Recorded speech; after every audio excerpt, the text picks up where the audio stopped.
Students, hello and welcome to Government. This is Vimosi coming at you today. And today we're going to be talking about the philosophies of government and the philosophers who espouse those philosophies.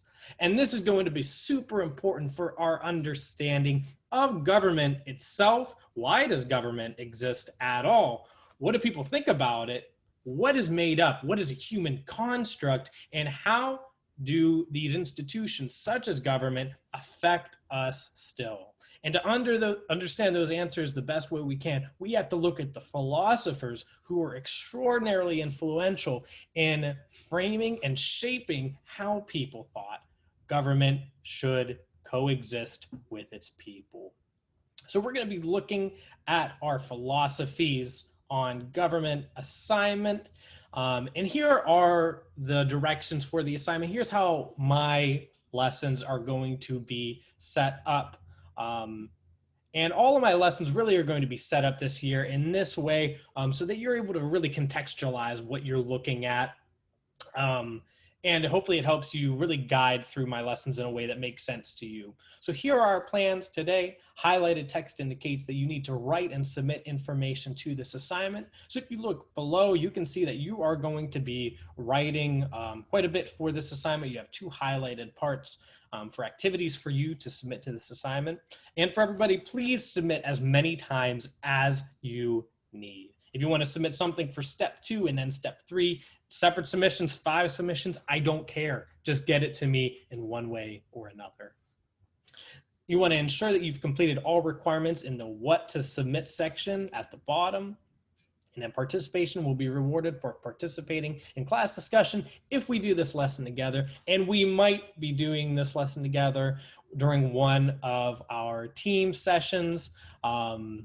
So just look out for that if we have time for it on our team's meetings.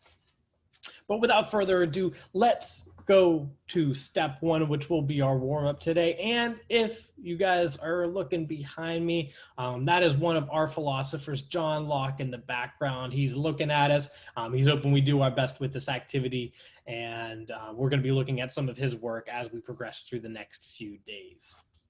So for step 1, I want you to think about these quotes below. Which ones do you agree with and which ones do you disagree with?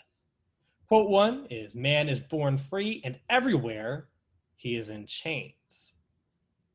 Quote 2, our greatest evils flow from ourselves. Quote 3 is, the end of the law is not to abolish or to restrain, but to preserve and enlarge freedom. For in all the states of created beings capable of law, where there is no law, there is no freedom. Life is nasty, brutish, and short.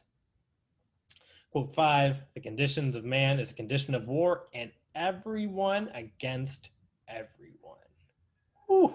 All right, so those are some interesting quotes. Which ones do you guys agree with? Personally, I think you could make an argument for any of these. Man is born free and everywhere he's in chains. This one's really talking about the institutions surrounding us, right? The social norms around us, how we have to be a certain way. We have to follow these laws.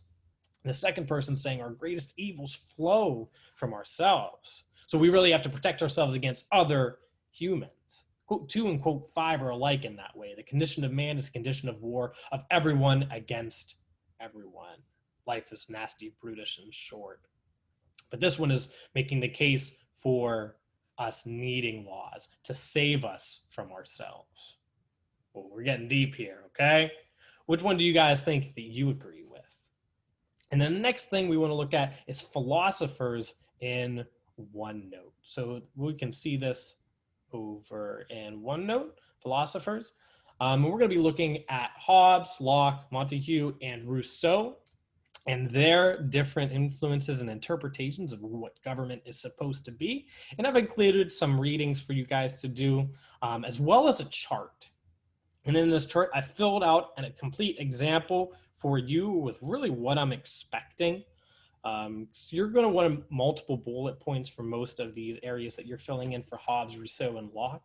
And you're going to also want to find a picture which best represents the philosophers themselves. So what I'm looking for is 3 pieces of context. And context is what surrounds you or surrounds somebody. This could be a background event, what's happening during the time of these philosophers. What events did these philosophers see that influenced them? So with Montague, he saw a powerful king of France. He's born in nobility, so he's around wealth all the time, and he's well-traveled. Those pieces of context matter because they shape how he views the world. If somebody had never seen a king before, if somebody was not wealthy, they might think differently about how government is supposed to work. What are their 3 beliefs about the role of government? And you should glean these from the reading that you do above or from your own personal research.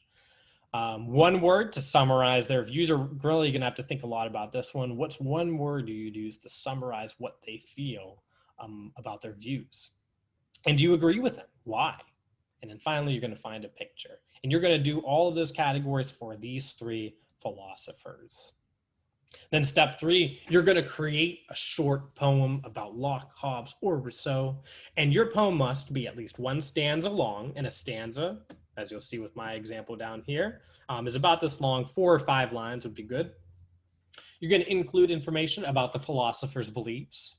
You're going to include words said by the philosopher. And then I've created an example for you. This one took me about 10 or 15 minutes. So you guys should be able to do that as well too. I'm going to give you extra time for this. You're going to have the whole week for these assignments, so you should be able to do this too. And here's my example. I made it. Society to Hobbes is like a series of mobs. Do what you need to survive because others will use you to thrive. Life would be better with a king because common people can't do anything. So lay down your natural rights and enjoy your nasty, short, brutish life. And there it is. What you guys are submitting today will be to notify me via submission once you've completed that chart assignment in OneNote. And then I want you to complete your poem. And that's it. I hope this recording has helped you all take inspiration from John Locke in the background. And if there's anything I can do to help you, please feel free to reach out to me on Teams or on Canvas. Any way I can help you, I would be more than happy to do so. Good luck and have a wonderful rest of your day.